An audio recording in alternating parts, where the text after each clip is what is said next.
My name is Jeff Anderson, and I am the attorney, one of the attorneys for a very courageous survivor, Latina survivor, who has now come forward and made the courageous decision to bring a lawsuit in New York against a very dangerous offender. And in the lawsuit, she names lead singer of Aerosmith, Steven Tyler.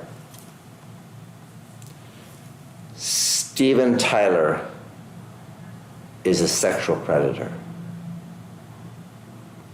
And in this lawsuit brought by this courageous survivor, Jeanne Bellino, she identifies in 1975, while she was a young teen model and drawn to him and his entourage in New York City, how he took her and committed upon her sexual violence and assault, and in the presence of others and openly, and to her horror. She came forward as a result of another courageous survivor, Julia Misley, who brought suit against Steven Tyler for the sexual assault, the statutory rape of her as a teenager in the 1970s.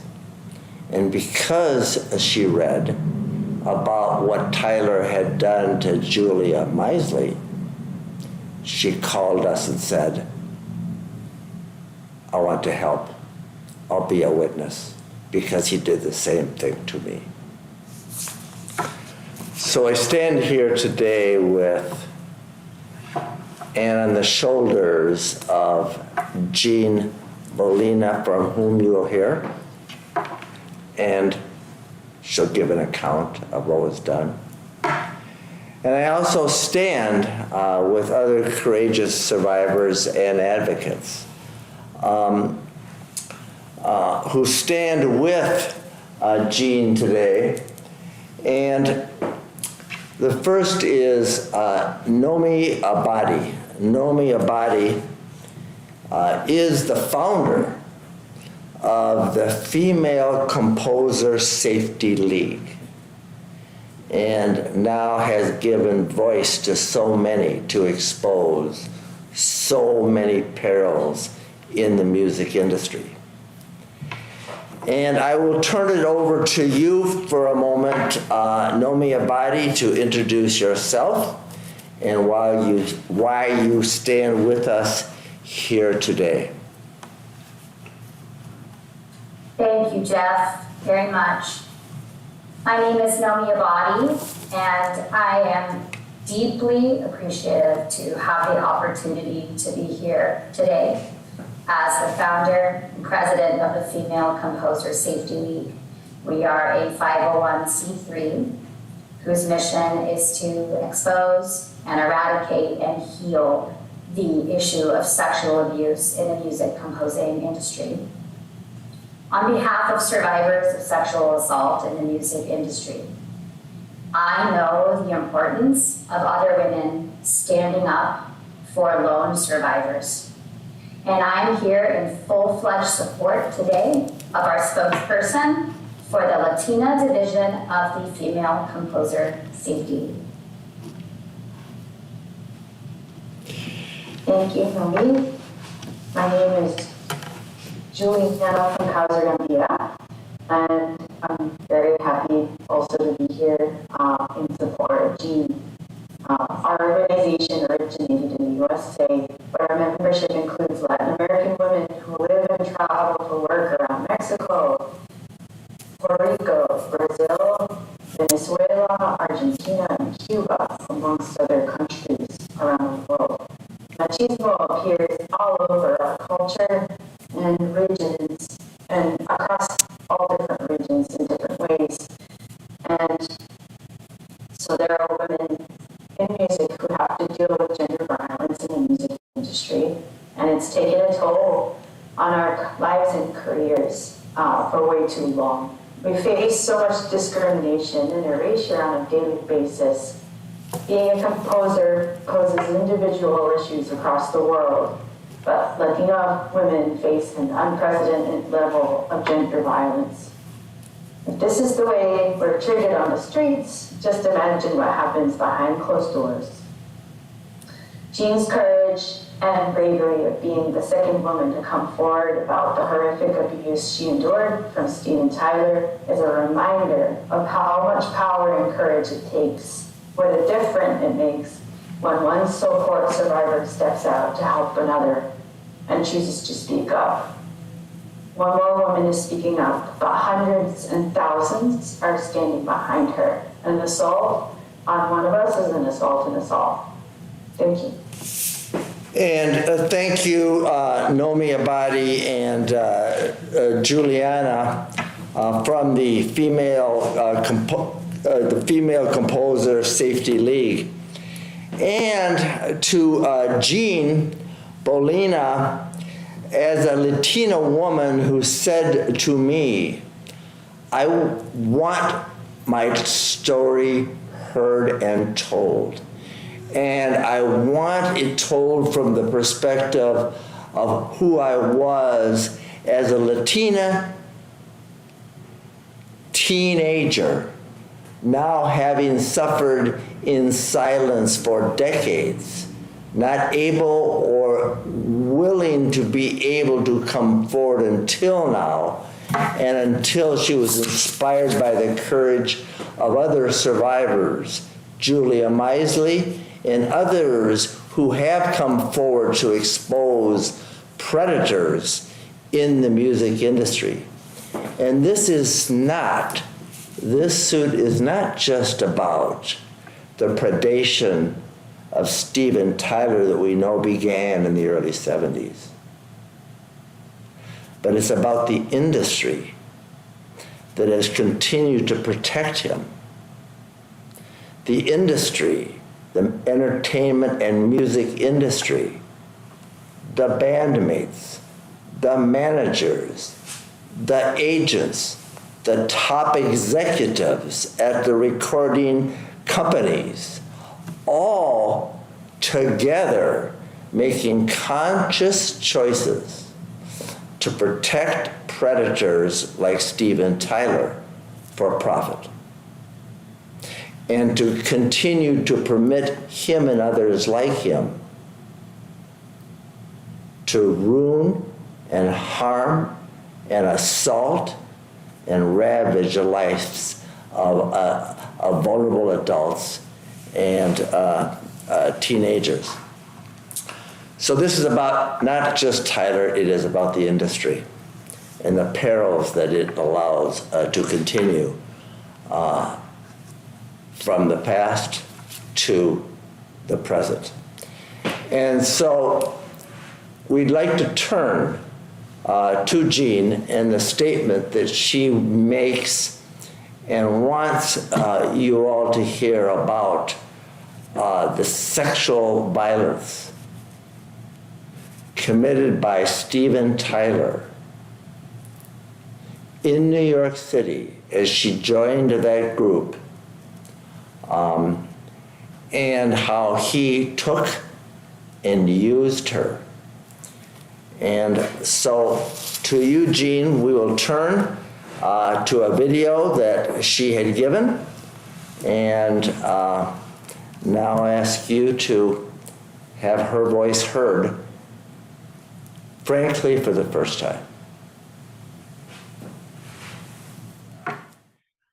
I called Jeff Anderson and I let him know that I was assaulted in a phone booth in broad daylight by Steven Tyler, right about back then. And he he's an angry person inside because I had just at that time, right before he assaulted me, I laughed at his lyrics.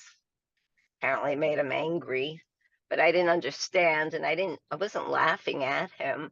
I just thought, oh, that was the lyric. Okay, that makes sense. And I laughed, as a kid.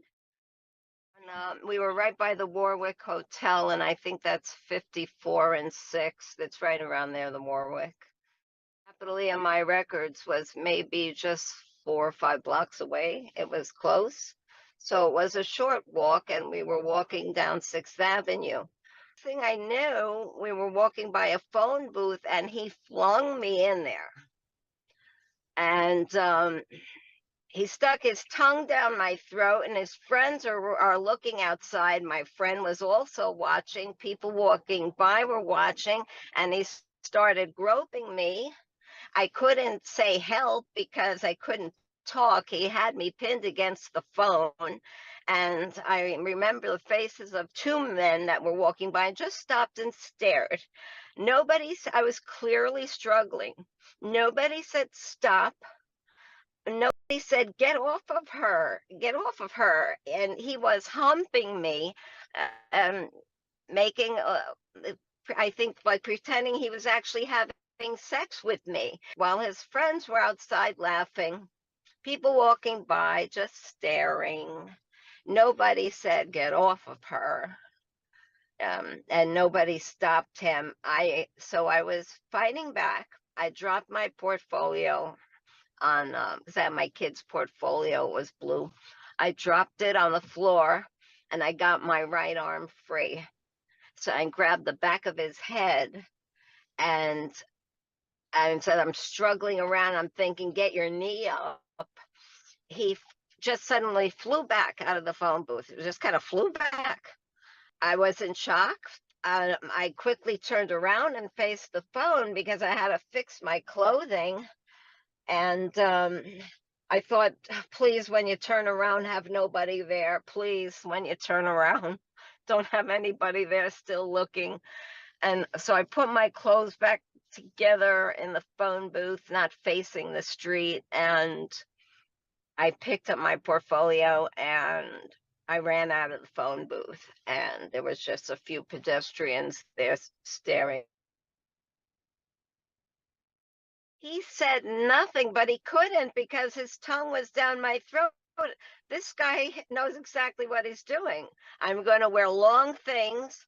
If I pin a girl against the wall, nobody's going to see if our pants are down. You put your tongue down her throat, she's not going to be able to yell help. He's a professional. It was humiliating. It was shocking and mortifying. For a few seconds, you don't know what's happening, and then you know what's happening. And that was my first sexual experience with a boy or a man. People that we had around us, pedestrians and his friends or bandmates, whatever they were, they just watched. Apparently, that was a thing, or one of them, I assume one of them would have said, get off of her. But they did not. No. I didn't want to turn back and see all those people still staring at me, and to be laughed at while that's happening to you, and you haven't had any sexual experiences yet in life. It's humiliating and degrading and extremely upsetting. It's very dehumanizing to do that to somebody. I certainly hadn't been looking for anything like that. Fixed my clothing back on and I picked up my portfolio. I was trying to run up to my girlfriend and say, I'm Hispanic, and she had a Spanish boyfriend. So when we didn't want people to hear, we would speak in Spanish. And I would tell her, are you going to stay with him, or, quiere conmigo? You want to go with me? And I want to go home now. And I was trying to catch up to her. And I walked into the dark entrance on the side of the hotel is a bar. And I saw her going ahead with Brad towards the elevators, and I called her and she turned around. She just laughed and waved me off. And I thought, oh no, I can't get on a train. My heart was beating, and I felt like I was going to get sick or faint. My heart was pounding. My heart was just pounding. And so when she got in the elevator and I realized, control yourself, you got to get home. He came out of nowhere. He came out of nowhere, and I didn't even see him coming, but he must have been waiting for me because he jumped and pinned me again against the wall. And same thing, stuck his tongue down my throat. He started humping me, and I'm thinking, this is crazy. This is crazy. Get out of here, get out of here. But the doorman, he looked like, oh, this isn't right. He had that expression on his face. So I pulled the back of Steven Tyler's hair again. I got my right arm free, and he whispered in my ear something like, I'm going to my room to do something quick. I don't know what he said, but it was something that he was going to do quickly. And I thought, well, whatever, get away from me. And my heart was pounding again. And I thought, just sit down, sit down. Maybe there's a chance my girlfriend comes down in the elevator and we can jump in the cab and get home. Just sit down. And I was sitting in the hotel lobby thinking, what am I going to do? And he had a man watching me. One of his friends was watching me while he went up to his room. And I looked at the women behind reception, and they looked at me like I was some young hooker, and that I was there on my own volition. And they looked at me with such disdain and then contempt. It was mortifying. The man that was watching me used the hotel lobby phone.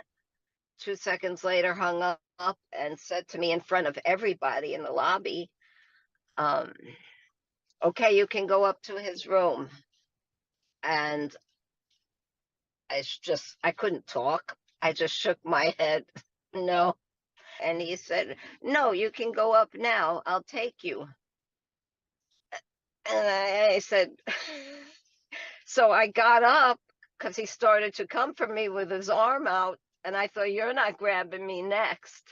So I bolted towards the door where the doorman was, and he came towards me. He was 3 feet from grabbing me, and I thought, is he going to assault me and everybody going to let him? But the doorman flung me like a rag doll into one of the cabs they had outside the hotel, and he yelled at the driver, go. And thank God for that doorman, the only one with any heart, soul, or sensibility, And the cab driver just took off really fast. Now I was crying hysterically.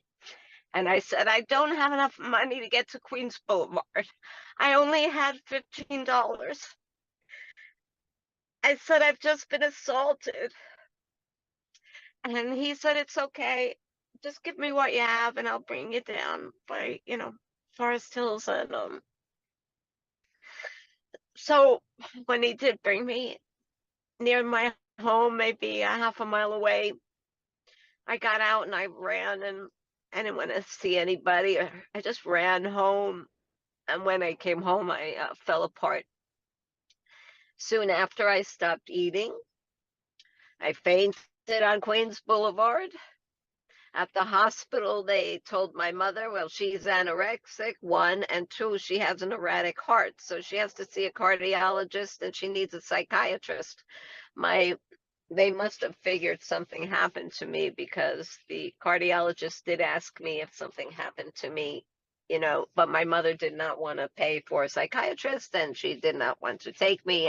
And I never told her what happened anyway. Of course not my mother. So nobody in my family except my little sister understood what had happened to me. Because when I came home, she was the only one home. And by the time I walked in the door, uh, I mean, just let loose. And I just cried hysterically. I was so mortified, so dehumanized, denigrated, violated. I, you know, yeah, that was my first experience with a boy. And it was quite violent. And it was quite degrading the way it happened. I want it released now, not only to back up Julia's account. It became a lot more than that. I want, first of all, I want his representatives to know, and they're women. Do they have daughters? Do they have children? Like, look what they're representing. He's quite sick in the head. What he did to me, and I'll tell you, he never even asked me what my name was. He it never even. It's like, I'm just going to use you like a tissue and throw you out. I couldn't have felt more used. And that was very degrading. And it was dehumanizing. And thinking of it, yeah, it took my appetite away. I absolutely think it's important to tell my story so that people who admire him, or they've met him for 5 minutes and he's pretended to be nice, he's not nice. He's quite sick in the head. And what he's very willing and happy to do to a woman or a young girl, I'm going to just say young girl, he cannot be allowed to do um, what he did to me. And I'm sure I was not the first to get thrown in a phone booth. He seemed to be particularly adept at that. He knows. Pin them down, stick your tongue down their throat. They cannot yell for help. They can't scream. Very hard to squirm. For a skinny little guy, he was surprisingly strong. He was able to pin me for those minutes he had me pinned and was using me so that he could make a public display of me. I don't appreciate that. I'd like to tell him and his friends that. No, it's many, many years later. I didn't forget. Could any woman forget? Could any woman forget such a thing happened to her? I don't think so.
I'd like to speak to Jeanne at this point, and I'd like to say how angry I am for you. I'm angry. You mentioned something. You said he's a professional, and he's sick in the head. He is a professional. He knew what he was doing. These men are predators.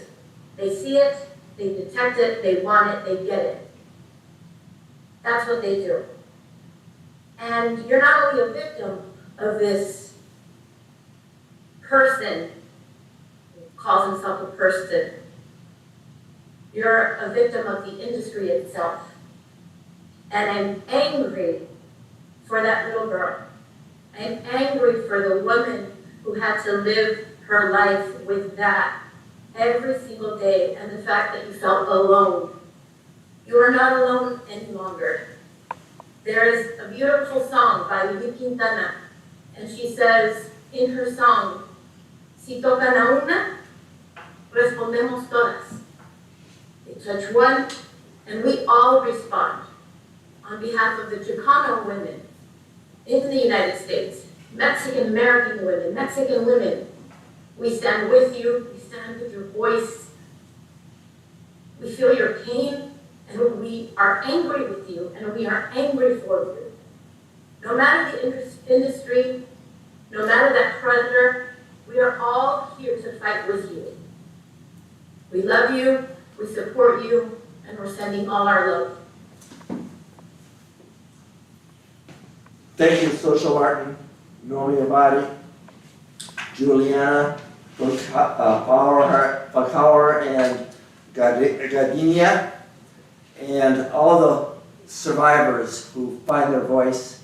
And to you, Jeanne Bellino, today, you are not alone. You have stood up and you have spoken up so that others can be protected and this industry can be exposed. And all those in the industry that have permitted Tyler and others like him to prosper and to profit. And so with gratitude and hope, we stand with you. And in praise of your courage and the courage of every survivor who now does come forward. This survivor under the Gender Motivated Violence Act in New York, where we brought suit, that allows survivors to bring such a suit until the end of November in New York, and with Julia Misley, who allows survivors in California to bring suit and have their truth known under the Adult Survivors Act for adult rape victims. And to that end, and to all the survivors of Tyler and others like him, we express deep gratitude and great hope that you have made a difference, and that today, by this truth being known, we are making a difference. And so thank you.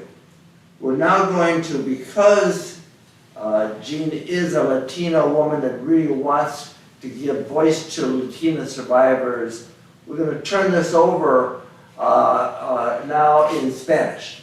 So we'll conclude the English portion and go right into this. And I will invite you, Nomi, to begin, and then we'll turn it over to Juliana, and then we'll turn it over for final comments from you, Social Martin. Thank you, Jeff. Before I turn this over to Juliana, I want to echo your sentiments applauding this incredibly brave and bold survivor and this beautiful support system. Social is just incredible, and I'm so deeply, deeply honored once again to be here.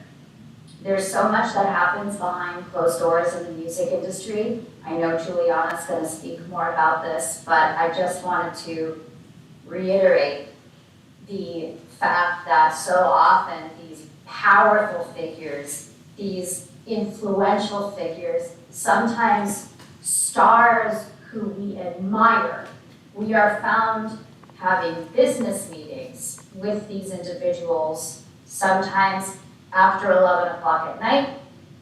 Sometimes these business meetings occur at a party, sometimes a street corner. What we see from the outside is very different than what some of us, especially the Latina community, experiences behind closed doors.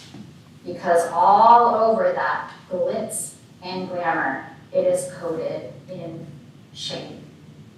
We cannot understate the sense of inclusion and restoration and healing in a community for survivors. Please, Juliana, continue. Hola, Nomi Abadi es el líder del grupo llamado Female Composers Save the Lead, que tiene una misión de erradicar y sanar el abuso sexual, específicamente entre la industria de la música. Estamos muy agradecidos de poder añadir nuestras voces en nuestro apoyo para Jeanne, y entendemos que este tipo de violencia de género que suele pasar detrás de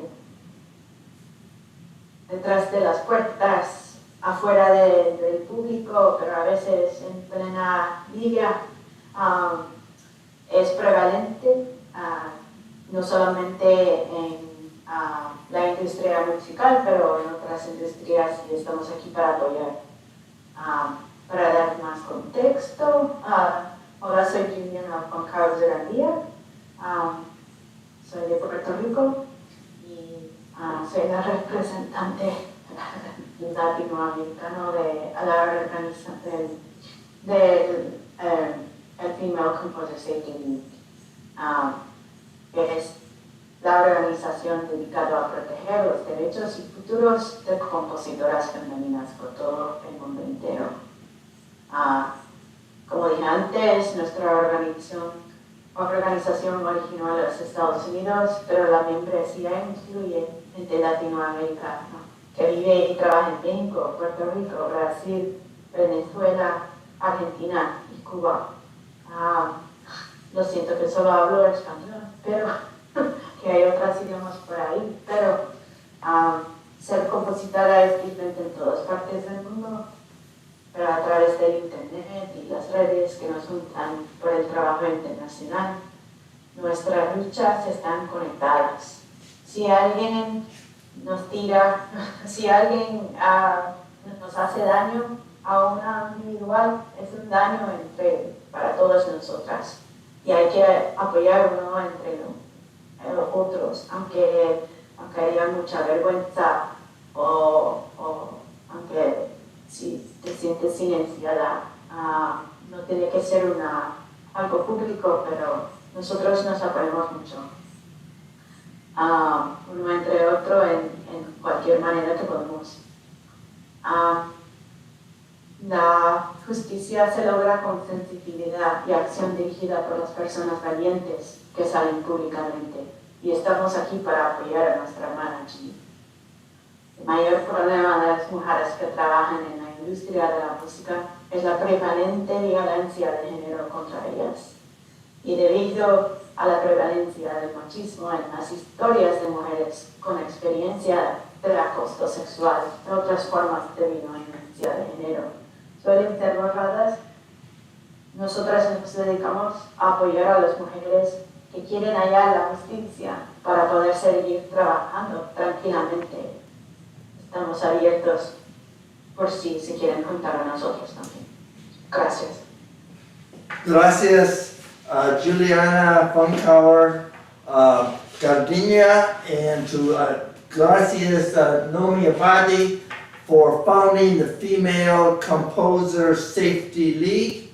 And finally, some words from you, Social Martin, a courageous survivor who found her voice, who has spoken up, who has become a powerful advocate across all of Latin America and part of the whole globe. And we'd like to have you share your thoughts and your view with all of us today. Thank you, Jeff. Muy buenas tardes a todas las personas que nos están escuchando y muchas gracias por darme esta oportunidad de poder, en conjunto con estas sobrevivientes, quienes escuchan, quienes han hecho un gran trabajo, Naomi y quien representa su organización, Juliana, Jeanne, dentro de esta misma canción que te platicaba, hay una parte en esta canción que ella dice, yo soy María, yo soy Juana, yo soy Sara. En este caso, también somos Jeanne. Nosotras somos Jeanne. Aquí las barreras de quién lo hizo para nosotras fue un depredador. Fue un depredador quien te lo hizo. Y cuentas con esta organización y cuentas con las mujeres que están alrededor del mundo, las mujeres que son de tu raza, las mujeres que son sobrevivientes como tú. No estás sola. Yo me llamo Jeanne Martin, soy sobreviviente de una secta religiosa. Fui llevada por la mujer quien yo amé como mi madre. Me crié en el sistema pobre, no fui nadie, yo no sé lo que es estar en el mundo, se podría decir, externo al mundo en el que yo me crié dentro de esta secta religiosa, víctima de trata y abuso sexual infantil. Y yo te digo ahora, los paralelos de tu mundo y mi mundo no son muy diferentes. Y aquí estamos en conjunto todas, unánimes, de la mano, para poder ayudarnos, que nos demos la fuerza de poder seguir luchando, de poder seguir peleando para que esto realmente ya pare, que no exista más, que estas industrias paguen lo que hicieron y les quitemos el poder, que lamentablemente tú y yo y todas nosotras somos víctimas de. Te mandamos un fuerte abrazo y muchas gracias a todas las personas que están aquí con nosotros ahora y que están sacando estas notas hacia el mundo y que se sepa quiénes son estos depredadores como Steven Tyler. Muchas gracias. Gracias, Social Martin, and to all of those that spoke and stood with us today, and to all the survivors that have and will, because you're not alone. And we can and do make a difference by sharing these painful truths. And to you, Jeanne Bellino, our gratitude to you for your courage and your truth. And you're not alone. And you have made a difference in our lives. And by doing so, we'll do something and have to protect others from enduring the horror that we know you have and so many others have that may not have to.